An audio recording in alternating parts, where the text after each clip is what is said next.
Shalom Jemaat GBI Meperpak yang dikasih Tuhan, kembali lagi di ibadah online KTM GBI Meperpak. Kami berharap jemaat yang menonton tayangan ini dapat merasakan hadirat Tuhan dalam firman Tuhan yang disampaikan oleh hamba-Nya.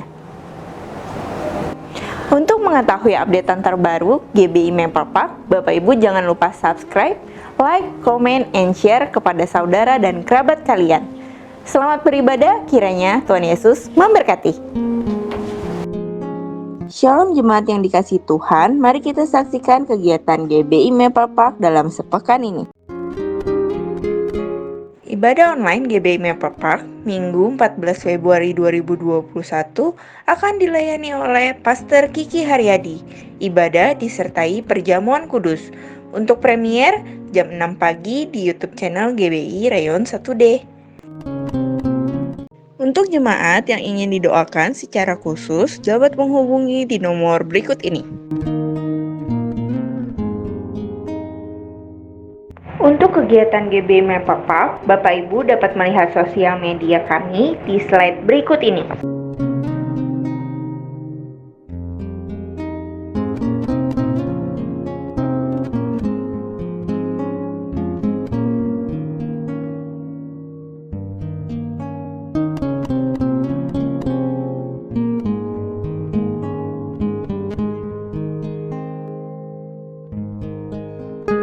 Bagi jemaat yang ingin memberikan persembahan, dapat mentransfer ke nomor rekening BCA berikut ini.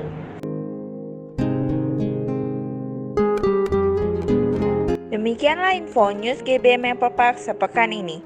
Mari kita siapkan hati untuk memulai ibadah KTM pada hari ini. Tuhan Yesus memberkati. Deklarasi iman. Dalam lindungan Allah, orang yang duduk dalam lindungan yang maha tinggi dan bermalam dalam naungan yang maha kuasa akan berkata kepada Tuhan, tempat perlindunganku dan kubu pertahananku, Allahku yang kupercayai. Sungguh dialah yang akan melepaskan engkau dari jerat penangkap burung, dari penyakit sampar yang busuk.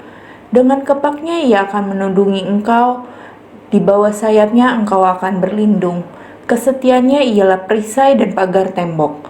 Engkau tak usah takut terhadap kedahsyatan malam, terhadap panah yang terbang di waktu siang, terhadap penyakit sampar yang berjalan di dalam gelap, terhadap penyakit menular yang mengamuk di waktu petang. Walau 1000 orang rebah di sisimu dan 10.000 di sebelah kananmu, tetapi itu tidak akan menimpamu. Engkau hanya menontonnya dengan matamu sendiri dan melihat pembalasan terhadap orang-orang fasik, sebab Tuhan ialah tempat perlindunganmu, yang maha tinggi telah kau buat tempat perteduhanmu. Malapetaka tidak akan menimpa kamu, dan tulah tidak akan mendekat kepada kemahmu. Sebab malaikat-malaikatnya akan diperintahkannya kepadamu untuk menjaga engkau di segala jalanmu. Mereka akan menantang engkau di atas tangannya, supaya kakimu jangan terantuk kepada batu. Singa dan ular tedung akan kau langkahi, engkau akan menginjak anak singa dan ular naga. Sungguh hatinya melekat kepadaku, maka aku akan meluputkannya. Aku akan membentenginya, sebab ia mengenal namaku. Bila ia berseru kepadaku, aku akan menjawab. Aku akan menyertai dia dalam kesesakan. Aku akan meluputkannya dan memuliakannya. Dengan panjang umur akan kukenyangkan dia, dan akan kuperlihatkan kepadanya keselamatan daripadaku. Amin. Puji nama Tuhan, Shalom. Shalom GBI Meperpak. Mari berikan kemuliaan buat Tuhan kita, haleluya. Malam hari ini kita mau sama-sama memuji, memuliakan nama Tuhan, amin. Mari kita mau siapkan hati kita mau berdoa. Terima kasih Bapa, terima kasih Tuhan Yesus, terima kasih Roh Kudus buat malam hari ini Tuhan. Kami boleh ada sebagaimana kami ada, kami tahu dan kami percaya Tuhan. Bukan karena kuat dan gagah kami Tuhan, tapi semua karena kebaikan Tuhan, semua karena cintanya Tuhan yang Tuhan limpahkan buat setiap kami Tuhan. Malam hari ini kami mau datang dalam hadirat-Mu Tuhan yang kudus. Kami membawa setiap ucapan syukur kami membawa setiap penyembahan kami Tuhan di hadapan-Mu Tuhan. Terima kasih Engkau yang beracara dari awal pertengahan hingga akhirnya. Biarlah hanya nama-Mu yang dipuji dan hanya nama-Mu yang dipermuliakan di tempat ini. Haleluya, amin. Mari berikan kemuliaan sekali lagi buat Tuhan kita.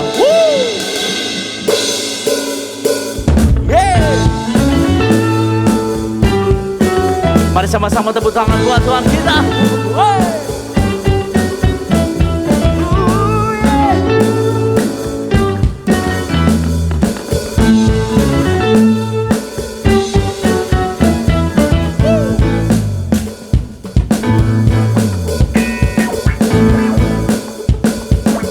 Mari angkat suaramu, katakan, langit dan bumi pujilah Tuhan, sebab Dia ciptakan semuanya. Keagungannya mengatasi langit bumi, sembah sujud di hadapan. Mari sekali lagi tepuk tangan buat Tuhan kita.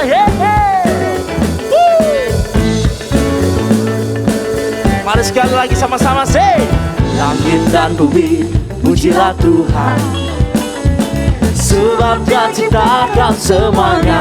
Amin. Keagungannya mengatasi langit bumi, sembah sujud di hadapan. Mari sama-sama lompat buat Tuhan. Ku puji, ku sembah, ku puji, ku sembah Yesus Kristus Sang Penebus. Ku puji, ku sembah, ku puji, ku sembah Yesus Tuhan dan Rajaku.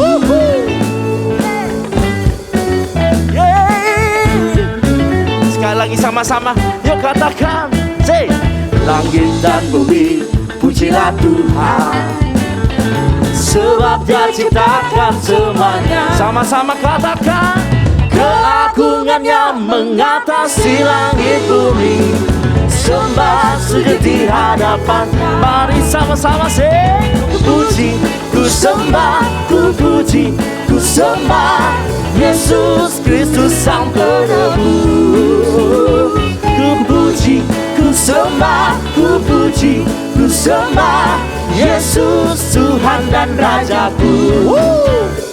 Mari sama-sama sorakan haleluya. Haleluya, haleluya. Kau yang layak kami sembah ya Tuhan.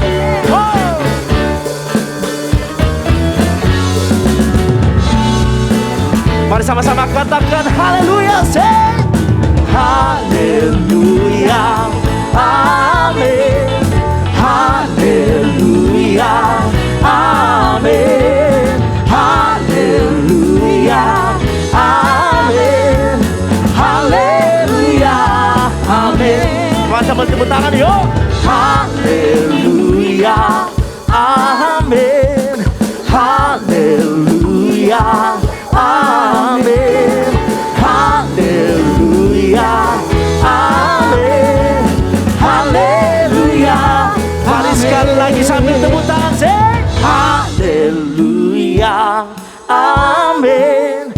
Haleluya. Amin. Haleluya. Amin. Say haleluya. Mari sama-sama sambil lompat. Haleluya. Amin. Haleluya. Amin.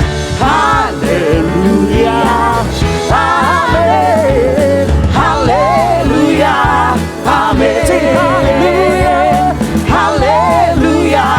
Amin. Haleluya. Amin.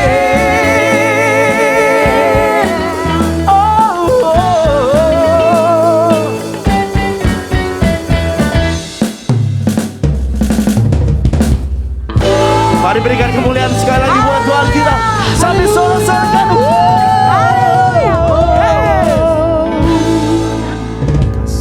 Haleluya Yesus. Sebab Engkau adalah Allah yang sempurna Tuhan buat setiap kami. Terima kasih buat setiap perbuatan ajaib yang Engkau lakukan di dalam hidup kami Tuhan. Ajar kami untuk kami tetap mengucap syukur Tuhan dan berkata Tuhan selamanya baik buat kami. Amin. Terima kasih Yesus.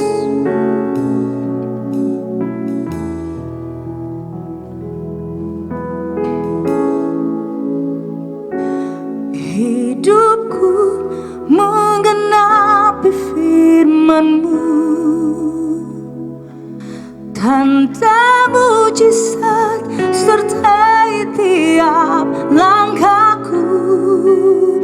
Kau bersamaku,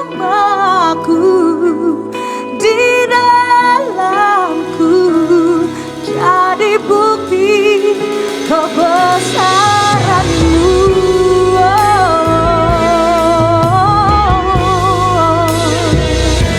Bersama nyatakan, Tuhan, Kau sempurna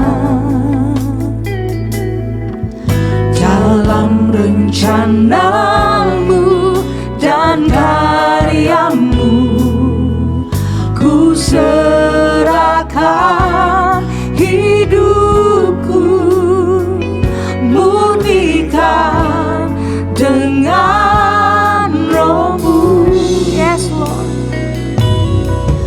Tuhan, Kau sempurna dalam rencana-Mu dan karya-Mu. Ku serahkan hidupku, murnikan dengan Roh-Mu. Hidupku menggenapi firman-Mu, tanda mujizat sertai tiap langkahku. Kau bersamaku, di dalamku, jadi bukti kebesaran-Mu. Hidupku Tuhan, hidupku menggenapi firman-Mu. Amin. Tanda mujizat sertai tiap langkahku. Kau bersamaku, di dalamku, jadi bukti kebesaran. Kami menyembah Kau Tuhan. Haleluya.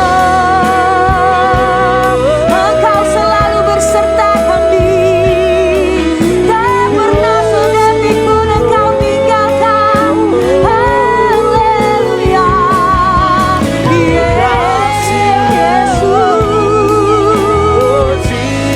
Engkau yang berdaulat atas hidup kami Tuhan. Terima kasih, terima kasih.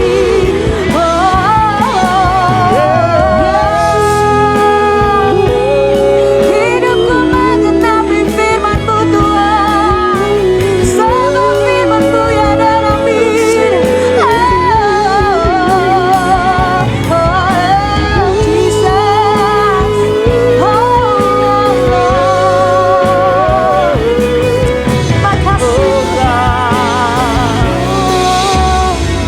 Dengan lembut katakan, hidupku menggenapi firman-Mu. Yes Lord Jesus. Tanda mujizat sertai tiap langkahku. Kau bersamaku, Kau bersama, karena Kau di dalamku Tuhan. di dalam, Yes. jadi bukti kebesaran-Mu.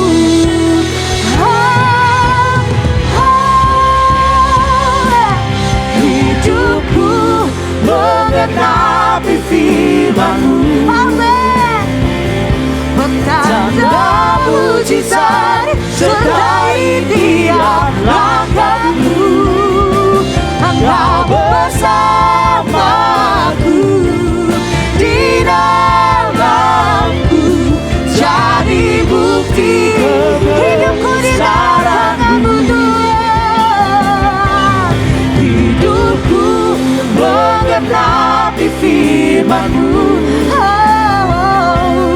Tanda mujizat sertai tiap langkahku. Kau bersamaku, Kau bersama, Engkau di dalamku, di dalamku, jadi bukti kebesaran-Mu. Kami mau mengimani Engkau bersamaku,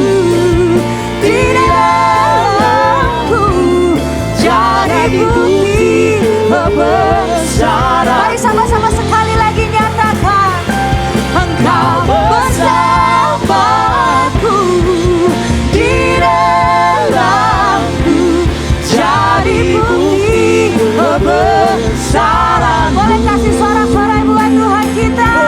Terima kasih, terima kasih.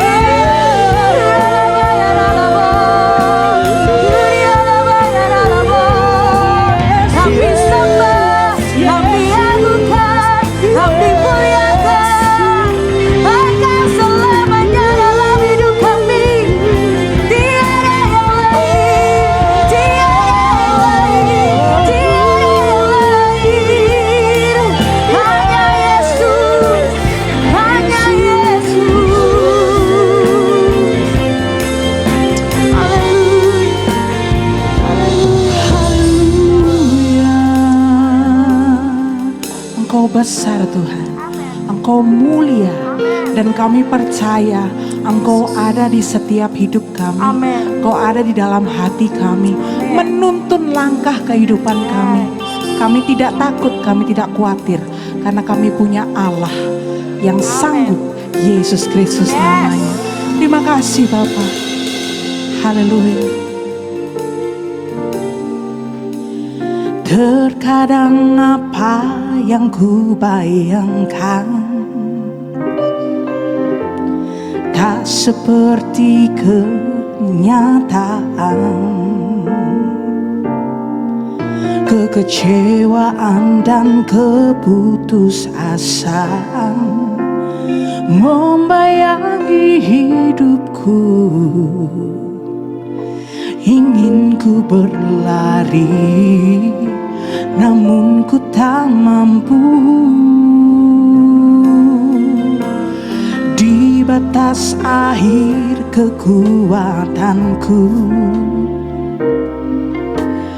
Kau datang dengan kasih-Mu,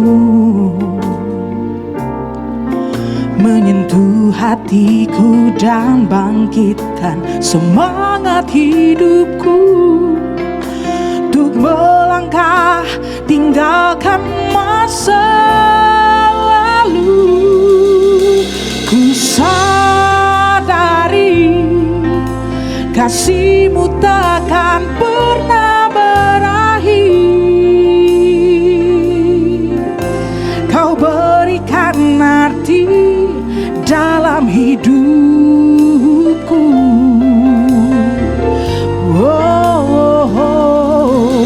Kerinduanku selalu berada di dekat-Mu, berjalan dalam kasih dan kebenaran-Mu sampai akhir hidupku.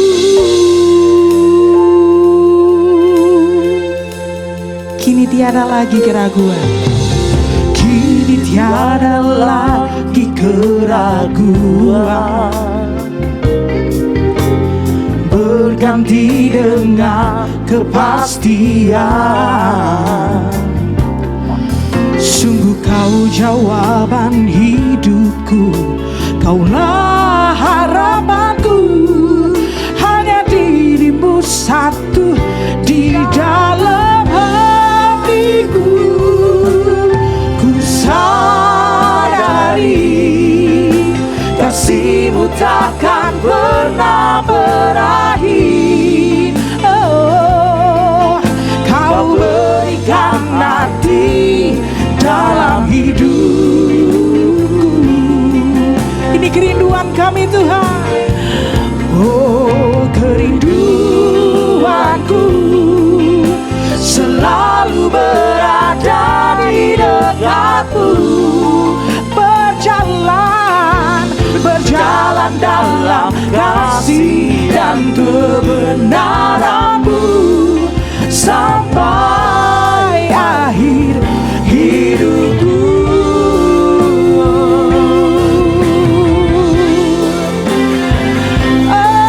Kasih-Mu Tuhan tak akan berakhir.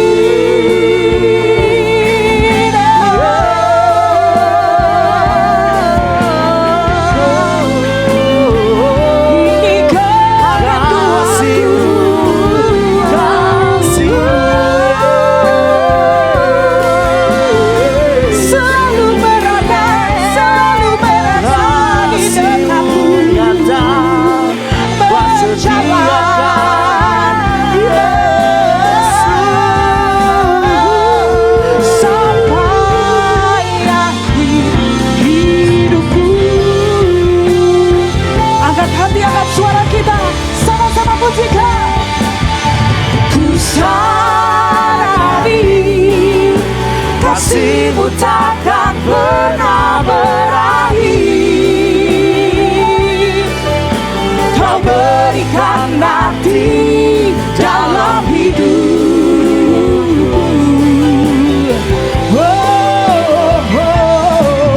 Kerinduanku selalu berada di dekatmu. Berjalan dalam kasih dan kebenaran-Mu sampai akhir hidupku. Sampai akhir hidup kami. Sampai akhir hidupku. Sampai akhir hidupku.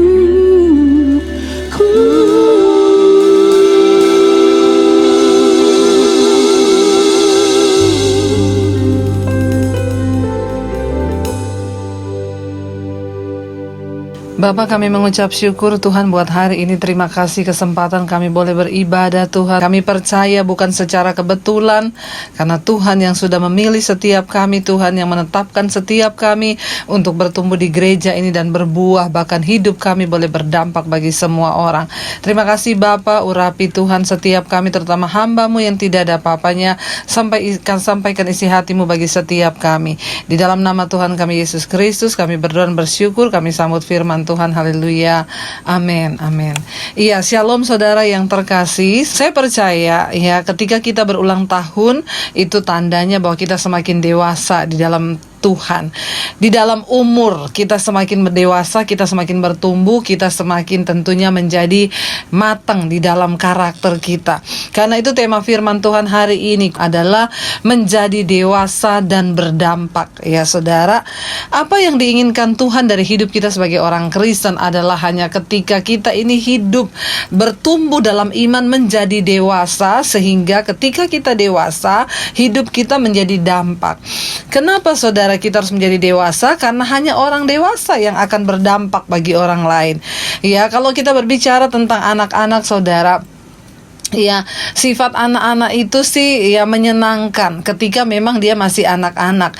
Tetapi ketika orang sudah dewasa, lalu dia bersifat seperti kanak-kanak, itu yang menjengkelkan saudara ya. Udah lama jadi Kristen tapi hidupnya nggak pernah berubah-berubah. Itu loh, sudah pelayanan loh, tapi kok kelakuannya nggak berubah-berubah. Ya, itu loh, sebenarnya dia itu sudah ya melayani sebagai asyir atau sudah puluhan tahun jadi jemaat, tapi kok hidupnya nggak berubah-berubah. Saudara, ketika orang berulang tahun itu menandakan dia semakin dewasa. Dan apa yang membuktikan kedewasaan seseorang tidak lain adalah sikap dan perubahan karakter.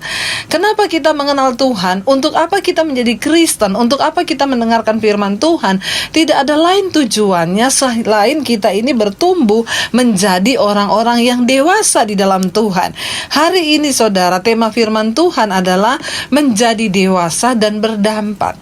Ingat, kita tidak akan pernah mungkin bisa berdampak kalau kita tidak menjadi dewasa di dalam Tuhan. Saudara yang terkasih ya, tentunya tadi saya sudah berkata di awal, ya kedewasaan itu yang pertama ditentukan dari sikap dan perilaku. Mari kita baca sama-sama firman Tuhan yang terambil dari Efesus pasal yang keempat ya. Iya, Efesus pasal yang keempat ayat yang pertama berkata begini: sebab itu aku menasehatkan kamu, aku orang yang dipenjarakan karena Tuhan, supaya hidupmu sebagai orang-orang yang telah dipanggil berpadanan dengan panggilan itu. Saudara, kita semua yang mengenal Kristus, kenapa kita bisa mengenal Kristus? Itu karena kita dipanggil untuk percaya, menjadi orang percaya. Ketika kita sudah dipanggil untuk percaya kepada Kristus, Rasul Paulus memberikan sebuah nasihat, dan dia menulis nasihat ini ketika dia berada di dalam penjara. Kita bisa belajar tentang kedewasaan dari seorang Rasul Paulus. Kenapa? Waktu dia mengalami tekanan, dia ada di dalam penjara, dia benar-benar menunjukkan sifat kedewasaannya di dalam Kristus. Orang itu akan terlihat dewasa ketika dia menghadapi masalah, ketika dia menghadapi menghadapi tekanan, bagaimana reaksinya saudara? Apakah kita menjadi dewasa atau tidak? Itu terlihat ketika kita menghadapi persoalan di dalam hidup kita. Rasul Paulus menulis dari dalam penjara. Bayangkan saudara, di dalam penjara pun hidup Rasul Paulus sangat berdampak. Di dalam penjara pun dia menjadi inspirasi bagi banyak orang. Kalau mau dipikir orang dalam penjara bisa lakukan apa saudara? Orang yang di penjara itu hanya bisa meratapi nasib, minta dikasihani, tetapi tidak dengan Rasul Paulus. Di dalam penjara, dan dia di penjara bukan karena mencuri, bukan karena merampok, dia di penjara bukan karena bersinah, dia di penjara karena memberitakan Injil kebenaran, yaitu firman Tuhan, Injil Kristus, sehingga dia di penjara. Tetapi ketika dia di penjara, dia tidak bersungut-sungut, dia tidak marah, dia tidak menyalahkan Tuhan, dia tidak menyalahkan teman-temannya. Tetapi bahkan kita tahu ketika Rasul Paulus dalam penjara, dia ditinggalkan sama teman-teman sekerjanya saudara. Ya, yang tadinya mereka bersama-sama tiba-tiba meninggalkan dia. Kenapa? Ya Tuhan izinkan. Tetapi Rasul Paulus memilih untuk tidak menyalahkan keadaan, untuk tidak menyalahkan siapapun. Orang yang dewasa itu adalah orang yang bisa menerima semua keadaan, dan dia tidak menyalahkan orang lain, dia tidak menyalahkan keadaan, dia tidak menyalahkan Tuhan terlebih. Ya, mari kita mengukur tingkat kedewasaan iman kita. Apakah kita sudah dewasa? Ciri yang pertama dari orang dewasa adalah dia terlihat kedewasaannya ketika menghadapi persoalan, ketika menghadapi tantangan, bagaimana sifatnya, bagaimana sikapnya, bagaimana responnya. Orang yang dewasa itu ketika menghadapi masalah itu dia akan tenang, ya, dan dia akan berdiam diri dan dia menyelesaikan semuanya dengan Tuhan. Rasul Paulus dari dalam penjara berkata begini, ya, karena itu aku sebagai orang di penjara akan karena Tuhan, ya, aku menasehatkan kamu, kata Rasul Paulus, supaya hidupmu sebagai orang yang telah dipanggil berpadanan dengan panggilan itu. Ini nasihat dari Rasul Paulus. Bagaimana kita ini bisa mengalami kedewasaan dalam iman, bagaimana kita bisa mengalami kedewasaan di dalam Tuhan. Yang pertama adalah, mari kita semua yang sudah dipanggil, kita yang mengaku percaya kepada Kristus, kita yang mengaku menjadi orang Kristen, itu artinya kita semua adalah orang yang sudah dipanggil. Ya, berapa banyak saudara yang merasa sudah dipanggil oleh Tuhan untuk mengenal Dia? Ya, setiap orang yang percaya itu dipanggil saudara. Cara untuk kita mengalami kedewasaan dalam iman kita, yang pertama, di sini firman Tuhan berkata, ya, orang yang telah dipanggil, supaya hidupmu sebagai orang yang telah dipanggil berpadanan dengan panggilan itu. Pertanyaannya, kita ini dipanggil untuk apa? Kita dipanggil untuk percaya kepada Kristus. Dan ketika kita percaya kepada Kristus, itu artinya kita mempercayai firman-Nya. Kita mempercayai semua kebenaran yang diucapkan Kristus. Dan salah satu cara untuk hidup kita berpadanan dengan panggilan itu ialah apa saudara? Kita ini hidup sesuai dengan firman Tuhan. Tidak ada yang lain. Ciri orang yang dewasa dalam iman itu hidupnya berpadanan dengan firman Tuhan. Artinya apa? Kita berusaha terus melakukan firman sehingga hidup kita diubahkan, karakter kita diubahkan, dan ketika hidup diubahkan oleh firman, karakter diubahkan oleh firman, cara berkata diubahkan oleh firman, disitulah terlihat kedewasaan kita sebagai orang yang sudah dipanggil untuk percaya kepada Kristus. Ya, jadi kalau hari ini ada orang berkata, saya Kristen Bu, tapi saya nggak melakukan firman, berarti Anda tidak hidup berpadanan dengan panggilanmu, dan engkau belum menjadi manusia yang dewasa di dalam Kristus. Karena orang yang dewasa itu hidupnya berubah, cara bicaranya berubah, semua hal dalam hidupnya itu berubah. Karena itu Rasul Paulus berkata, ketika kamu masih kanak-kanak, aku berbicara kepada kamu seperti kanak-kanak. Karena itu yang kuberikan makanan yang lunak. Karena orang yang masih belum dewasa, anak kecil itu tidak bisa menerima makanan keras.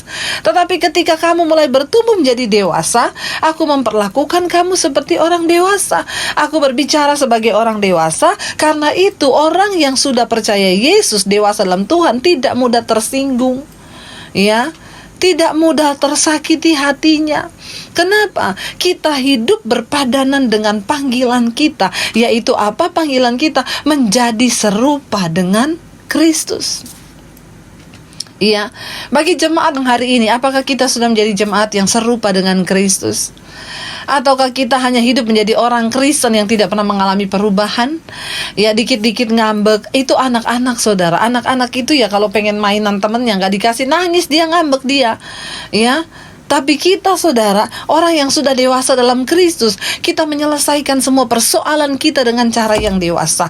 Kita melakukan semua hal dengan cara yang dewasa. Kenapa? Karena kita orang yang dewasa. Bahkan orang dewasa itu gak mudah tersinggung.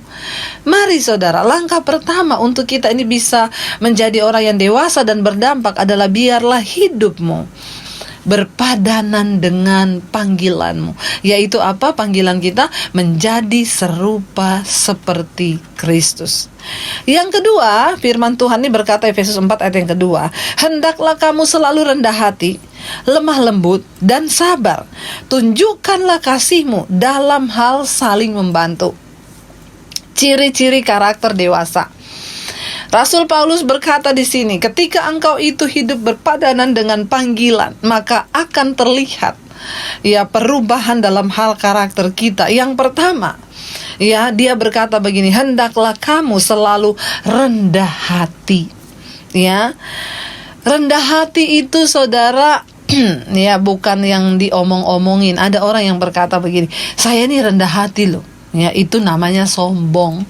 Orang yang rendah hati itu enggak ngomong-ngomong, saya ini rendah hati loh. Enggak, orang yang menilai apakah kita ini rendah hati atau tidak, itu orang yang menilai. Bagaimana cara kita hidup dengan rendah hati di hadapan Tuhan? Mari kita menyadari bahwa semua yang kita peroleh di hidup ini, baik itu karunia, kesehatan, berkat-berkat, keuangan, kepercayaan dalam hal apapun, itu tidak kita dapatkan dari karena diri kita sendiri, tapi semuanya hanya karena anugerah Tuhan.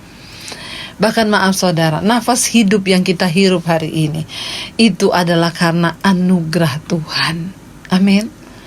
Dengan apa yang terjadi hari-hari ini, virus corona yang merajalela di mana-mana, ada begitu banyak orang yang meninggal. Tapi kalau kita sampai hari ini masih dikasih kesempatan hidup, itu adalah anugerah Tuhan yang tidak boleh kita sia-siakan, yang harusnya kita ini bertanya, kenapa aku masih ada sampai hari ini Tuhan? Itu berarti karena ada rencana Tuhan di dalam hidup kita. Ya, saudara, ya, saya itu suka ingat lagunya Ebit G. Ade, saudara ya. Dia itu berkata begini dalam lagunya itu ya. Apa? Kita pasti ingat tragedi yang memilukan. Mengapa harus mereka yang terpilih menghadap, ya? Mungkin ada hikmah yang harus kita petik. Atas nama jiwa mari heningkan cipta. Loh, kalau kita melihat benar apa yang dia katakan, kalau kita melihat betapa banyaknya tragedi yang memilukan, virus corona, mungkin bencana atau kecelakaan yang setiap hari kita melihat merenggut nyawa manusia, kalau kita masih ada sampai hari ini, ya kenapa orang lain yang terpilih menghadap? Mari, dia berkata, mari renungkan, ya, biar kita mau renungkan cipta dengan jiwa yang terbuka dan bertanya, Tuhan, kalau kami masih hidup sampai hari ini, itu berarti ada maksud dan rencana Tuhan dalam hidup kami. Ya, mari kita hidup dengan rendah hati bahwa semua yang kita ada hari ini, apapun yang kita sedang nikmati, itu bukan berasal dari diri kita, tapi dari Tuhan. Orang yang dewasa, ya, dia hidup dengan rendah hati. Beda dengan anak-anak yang apa dikit marah. Ya, kalau dia dikasih yang sana, ini nggak dikasih, marah dia. Kenapa dia dikasih, saya tidak? Itu anak kecil. Ya, bahkan di gereja pun masih banyak yang terjadi begitu, saudara. Ya, masa dia dikasih pelayanan, saya tidak? Saudara, kalau kita belum dipilih, mari kita dengan rendah hati berkata, ya sudah, berarti saya belum dapat kesempatan. Ya, biarkanlah, berarti belum waktunya Tuhan. Kita nggak perlu mengangkat-ngangkat diri. Sehebat apapun kita mau mengangkat diri, kalau bukan waktunya Tuhan dan kalau bukan Tuhan yang mengangkat, nggak bisa. Tapi ketika kita merendahkan diri kita dan menyadari bahwa kita hanyalah alat Tuhan dan memberikan hidup yang terbuka dengan kerendahan hati di hadapan Tuhan, maka Tuhan sanggup mengangkat kita tepat pada waktunya. Amin, saudara. Yang pertama, orang yang dewasa itu dia rendah hati. Yang kedua, lemah lembut.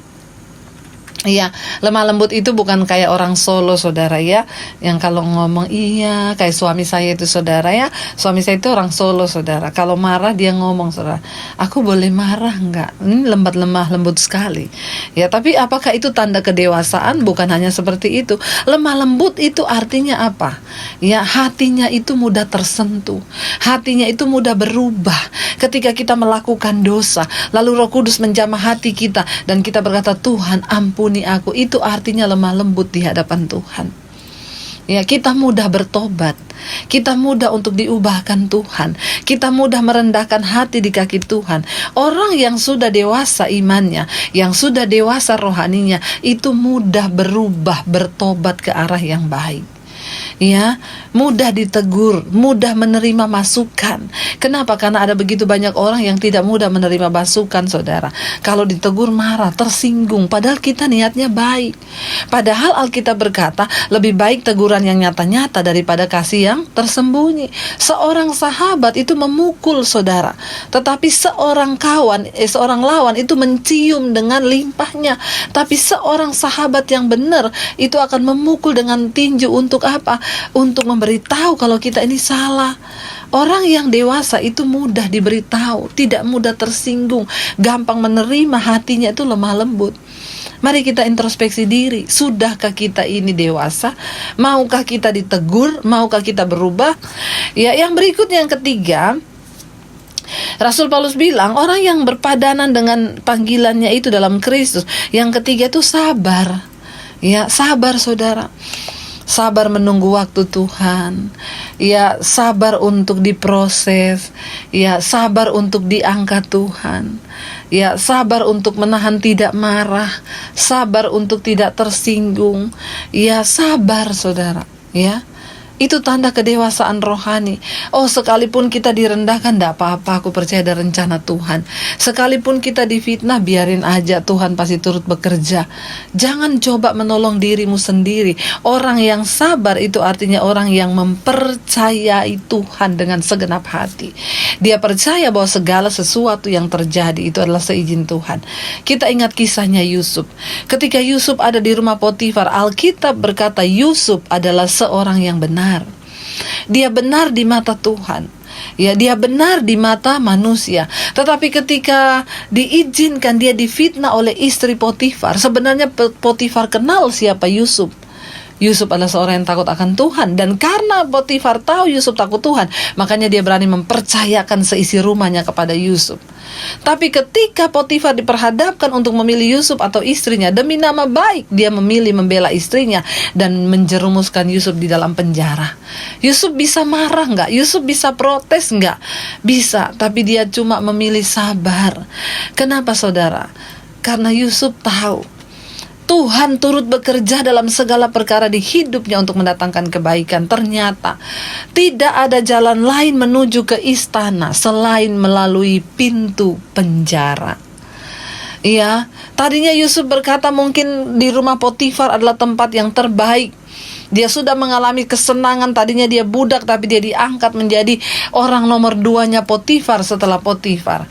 Tapi Tuhan tahu tempat terbaik Yusuf bukan di rumah Potifar, tapi di istana raja. Bagaimana cara Tuhan membawa Yusuf masuk ke istana? Lewat pintu penjara. Lalu dia ketemu dengan pencampur minuman raja, menerjemahkan mimpi. Tuhan itu turut bekerja. Karena itu bagian kita sabar. Sabar tunggu waktu Tuhan. Sabar dan percaya bahwa tidak ada yang terjadi dalam hidup kita yang terjadi secara kebetulan. Tuhan itu turut bekerja dalam segala perkara untuk mendatangkan kebaikan di hidup kita. Percayalah, saudara, tidak ada yang terjadi secara kebetulan. Tuhan itu turut bekerja mendatangkan kebaikan. Tidak ada jalan lain menuju ke istana selain lewat pintu penjara. Orang yang sabar, orang yang gampang menerima segala keadaan. Karena kita percaya ketika kita tetap hidup dalam kekudusan, kita lakukan bagian kita, hidup dalam ketaatan pada Tuhan. Semua proses yang terjadi, kita dihancurkan, kita direndahkan, kita difitnah, itu akan membawa hidup kita naik dan Tuhan sedang membentuk kita. Karena itu firman Tuhan berkata, saudara ya, Tuhan itu membentuk orang yang dikasihinya. Justru kalau kita tidak pernah dibentuk, saya curiga kita nggak dikasihi Tuhan. Jadi orang yang dewasa, orang yang sabar menghadapi penderitaan. Saya doakan supaya jemaat di tempat ini semua dibentuk Tuhan, supaya terlihat kedewasaan imanmu. Yang belum dibentuk Tuhan, biar dihajar Tuhan. Amin. Bilang amin dong saudara. Jangan hanya mau berkat. Kita mau dihajar Tuhan. Kita mau berani berkata, ujilah aku Tuhan, cobalah aku Tuhan, selidiki hatiku dan batinku, biar engkau temui aku ini kedapatan berkenan di hadapanmu. Itu ciri orang yang dewasa. Dia sabar mengalami penderitaan. Dia sabar menghadapi setiap tekanan. Dia sabar menghadapi setiap pergumulan di hidupnya, karena dia tahu Tuhan itu Tuhan yang turut bekerja mendatangkan kebaikan di setiap kehidupannya. Saudara, di sini dia katakan yang terakhir, orang yang dewasa itu, tunjukkanlah kasihmu dalam hal saling membantu. Ciri orang yang dewasa berikutnya itu dia tidak memikirkan dirinya sendiri. Kita lihat anak kecil itu saudara, kalau dapat makanan, ya dia tahan buat dirinya sendiri. Dia lari jauh-jauh. Lalu anak kecil yang lain akan datang merampasnya. Ciri orang yang dewasa di dalam iman dan rohani, dia tidak hidup bagi dirinya sendiri. Dia mau berbagi dengan orang lain. Ya, apakah engkau sudah menjadi jemaat yang dewasa dan berdampak bagi banyak orang? Ya. Orang yang dewasa itu ditunjukkan dari kasihnya di dalam hal saling membantu. Saudara ingatlah, ya ingat saudara bahwa Tuhan itu memberkati kita. Ya, bukan hanya untuk kita nikmati sendiri berkat-berkat itu. Kalau hari ini engkau dipercayakan keuangan yang berlebih, ya lihatlah di sekelilingmu. Mungkin sahabatmu, temanmu, tetanggamu, sesama jemaatmu yang membutuhkan, berbagilah. Tidak ada orang menjadi miskin karena berbagi hidup. Mungkin engkau berkata, saya nggak punya uang, apa yang saya bisa bagi? Ada sesuatu yang bisa engkau bagikan. Karena Tuhan menciptakan kita semua itu dengan kelebihan, karunia, dan potensi. Dan Tuhan mau kita membagikan itu supaya hidup kita ini berdampak bagi orang lain. Saudara, hidup ini akan menjadi berarti waktu kita berdampak loh. Ya, di dalam keluarga kita mulai dari skup yang terkecil dulu. Ya, mari kita cek sebagai anak, apakah engkau sudah berdampak dalam rumah tangga, dalam keluarga, buat orang tuamu? Coba cek, dari bangun pagi sampai mau malam, dampak positif apa yang dirasakan orang di dalam rumahmu sebagai engkau sebagai seorang anak? Apa yang sudah engkau buat untuk orang tuamu? Sebagai seorang istri, ya, mari coba kita cek. Nggak usah yang muluk-muluk dulu bicara berdampak bagi dunia, di dalam skup yang terkecil, yaitu dalam keluarga. Apakah kita sudah berdampak juga bagi keluarga kita sebagai istri? Apakah kita menjadi istri yang berdampak untuk anak, suami, sehingga hidup kita bisa dinikmati? Ya, saya bersyukur keberadaan saya dalam keluarga itu dirindukan. Makanya kalau saya pelayanan nggak boleh lama-lama, saudara. Kenapa? Ya, karena semua orang di rumah mengharapkan kehadiran saya, suami, anak-anak. Apakah kehadiran kita di rumah diharapkan? Sebagai seorang istri kita menjadi penolong bagi suami dan anak-anak. Kita berdampak enggak? Ya, sebagai suami apakah engkau juga berdampak menjadi suami yang baik? Menjadi imam yang benar, yang membawa istri dan anak-anakmu kepada Tuhan? Apakah engkau sudah berdampak? Atau engkau cuma jadi suami yang kalau engkau pulang anak istrimu jengkel dan berharap? Saya banyak temui saudara orang-orang yang konseling dan berkata, Bu, suami saya kalau ada di rumah itu, aduh kita nggak sejahtera Bu. Lebih enak tuh kalau dia pergi jauh-jauh deh, jangan ada di rumah. Kalau hidup kita sudah begini, apa yang kita hasilkan? Buah apa? Kedewasaan apa? Dampak apa yang kita bawa bagi keluarga kita, saudara? Tunjukkanlah kasihmu dalam hal saling membantu. Artinya apa? Engkau berdampak bagi keluargamu. Ya. Lalu kalau kita bicara dalam skup yang lebih besar, di lingkungan tetanggamu, sudahkah hidupmu berdampak? Atau engkau menjadi batu sandungan, atau orang tahu itu lagi? Ya. Kita selalu bikin ribut di RT, di kelurahan atau apa, nggak pernah bantu orang. Selalu kita di gereja, dampak apa yang sudah kita hasilkan di gereja? Ya, di tempat kita bertumbuh. Ya, apakah kita berdampak secara positif di gereja? Saudara, Tuhan mau engkau mengenal Dia bukan hanya sekedar menjadi Kristen, tapi hidupmu nggak ada perubahan. Ingat loh saudara, Pada akhirnya Tuhan tidak mencari orang Kristen. Bahkan Tuhan gak mencari orang yang punya karunia hebat. Bahkan Yesus berkata di akhir zaman nanti orang-orang akan datang berkata, Tuhan, aku melakukan mujizat demi namamu, aku menyembuhkan orang demi namamu, membangkitkan orang mati demi namamu. Tapi Tuhan berkata, aku tidak kenal engkau, enyahlah engkau daripadaku. Kenapa? Engkau pembuat kejahatan. Pada akhirnya nanti Tuhan tidak akan mengenal kita. Kenapa? Karena kita tidak mengalami perubahan hidup. Tidak ada kerendahan hati, tidak ada kelemah lembutan. Hidup kita tidak berpadanan dengan Injil Kristus, sehingga kita tidak menjadi serupa seperti Kristus. Waktu Tuhan datang, Dia mencari orang-orang yang serupa seperti Dia. Dia mencari gambarannya dalam diri kita. Sebelum kita menyesal, mari kita bertobat, saudara. Sebelum kita menyesal, mari kita mau berkata, Tuhan, kami mau, Tuhan, menjadi orang-orang yang mau, Tuhan, untuk diubahkan. Kami mau jadi orang-orang yang terus dipenuhi oleh kasih Tuhan. Kami mau jadi orang-orang yang terus diubahkan, sehingga hidup kami boleh berdampak bagi banyak orang. Dan kedewasaan setiap orang itu tidak pernah diukur dari berapa lamanya umurnya menjadi Kristen. Tapi harusnya setiap orang yang hidup sungguh-sungguh dalam Kristus, semakin bertambah umur itu semakin dewasa. Ya, karena kenapa manusia itu diciptakan dengan akal budi. Mari kita mulai memakai hikmat Tuhan untuk berpikir. Mari berubah, saudara. Sebagai suami, jadilah suami yang berdampak baik di tengah keluargamu. Sebagai istri, jadilah istri yang menjadi berkat bagi rumah tanggamu, suami dan anak-anakmu. Saya berdoa, saudara, supaya jemaat untuk sungguh-sungguh membawa kabar baik, untuk sungguh-sungguh membawa karakter Kristus, untuk sungguh-sungguh dalam hidup kita ini orang boleh melihat, wow, itu jemaat luar biasa. Lewat hidup mereka kami merasakan dampak yang luar biasa. Saudara, ya, ayat yang ketiga di sini Rasul Paulus berkata, ciri dari kita ini benar-benar sudah dewasa dalam Kristus. Ya, dia berkata begini, dan berusahalah memelihara kesatuan roh oleh ikatan damai sejahtera. Orang yang hidupnya berdampak itu dia membawa damai sejahtera. Ya, kenapa? Kita memelihara kesatuan roh, roh huruf besar, roh Tuhan, roh kudus di dalam hidup kita dan di dalam pengiringan kita. Ya, memelihara kesatuan roh dalam damai sejahtera. Karena itu orang yang hidupnya dewasa, orang yang hidupnya berdampak, itu dia memelihara damai dan membawa damai dalam kehidupannya, bahkan membawa damai bagi orang lain. Ya, dan ayat 4 berkata, satu tubuh, satu roh, satu tubuh. Ya, dan satu roh sebagaimana kamu dipanggil kepada satu pengharapan yang terkandung dalam panggilanmu. Ayat 5, satu Tuhan, satu iman, satu baptisan. Ayat yang ke-6, satu Allah dan Bapa dari semua, Allah yang di atas semua dan oleh semua dan di dalam semua. Mari kita terus bertumbuh ke arah kedewasaan Kristus, karena hanya orang dewasa yang bisa berdampak bagi banyak orang. Saya mau berdoa untuk setiap kita hari ini supaya hidup kita boleh berdampak bagi banyak orang. Mari kita satukan hati, kita berdoa.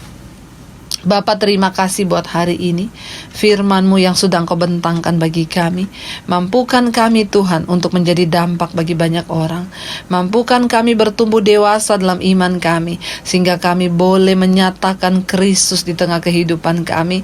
Kami tidak menjadi batu sandungan, tapi sebaliknya kami boleh menjadi berkat bagi orang lain.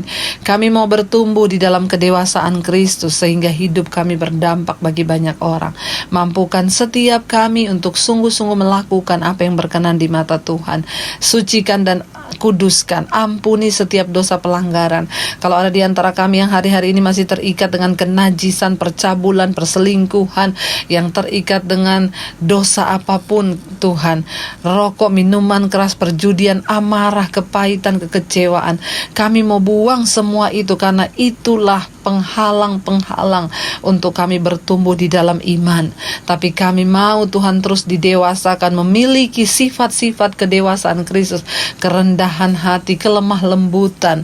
Bahkan kami juga menjadi orang yang hidupnya berdampak, membawa kasih dan saling membantu dengan sesama kami. Berkati mulai dari gembala, seluruh staf pengerja yang ada, bahkan seluruh jemaat diberkati oleh Tuhan, dan mereka menjadi berkat, hidup mereka berdampak bagi banyak orang. Terima kasih Bapa, segala pujian, hormat, kemuliaan hanya bagi Engkau. Di dalam nama Tuhan kami Yesus Kristus, kami sudah berdoa dan bersyukur. Terima kasih Bapa, yang percaya diberkati Tuhan. Mari katakan bersama, amin, amin, amin. Tuhan Yesus memberkati.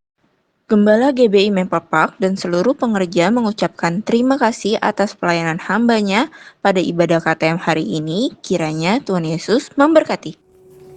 Saya ucapkan terima kasih untuk hambanya yang sudah membagikan kebenaran firman Tuhan pada malam hari ini. Mari Bapak Ibu Saudara, kita bersama-sama akan memperkatakan arti Pentakosta ketiga. 1. Pentakosta ketiga adalah pencurahan Roh Kudus yang dahsyat di zaman now, melebihi yang terjadi di Azusa Street. 2. Pentakosta ketiga akan mengakibatkan penuaian jiwa yang terbesar dan yang terakhir sebelum Tuhan Yesus datang kembali. 3. Pentakosta ketiga akan membangkitkan generasi Yeremia, yaitu anak-anak muda yang dipenuhi Roh Kudus, cinta mati-matian kepada Tuhan Yesus, tidak kompromi terhadap dosa, dan akan bergerak untuk memenangkan jiwa. 4. Pentakosta ketiga lahir di Indonesia dan bergerak ke bangsa-bangsa. Gerakan ini dari timur ke barat dan akan kembali ke Yerusalem. 5. Pentakosta ketiga akan memberikan kuasa untuk menyelesaikan amanat agung, dan setelah itu Tuhan Yesus datang kembali. Mari Bapak Ibu Saudara, kita bersama-sama mengakhiri ibadah kita pada malam hari ini.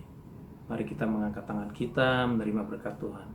Kiranya berkat yang berlimpah-limpah, damai sejahtera, sukacita, pertolongan, kesehatan, mujizat kesembuhan, bahkan perlindungan yang sempurna dari Allah Bapa di surga, di dalam Anak yang tunggal Tuhan Yesus Kristus, dan di dalam persekutuan yang manis senantiasa dengan Allah Roh Kudus, menyertai Bapak Ibu sekalian, mulai malam hari ini, bahkan sampai selama-lamanya, sampai Tuhan Yesus datang menjemput kita di awan-awan yang permai. Mari kita yang percaya dan diberkati Tuhan bersama-sama katakan, amin. Tuhan Yesus memberkati Bapak Ibu.